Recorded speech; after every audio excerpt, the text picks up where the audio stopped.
మీకోసం. Hello friends, ఈరోజు మనం చెప్పుకునే కథ పేరు తాబేలు సీతాకోక చిలుకల యొక్క స్నేహం.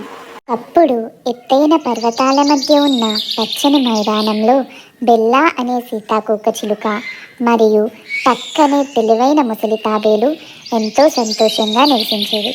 అవి రెండు అసంభవమైన స్నేహితులు. ఒకరోజు వాటి స్నేహానికి పరీక్షగా తుఫాను కొమ్ముకుంది.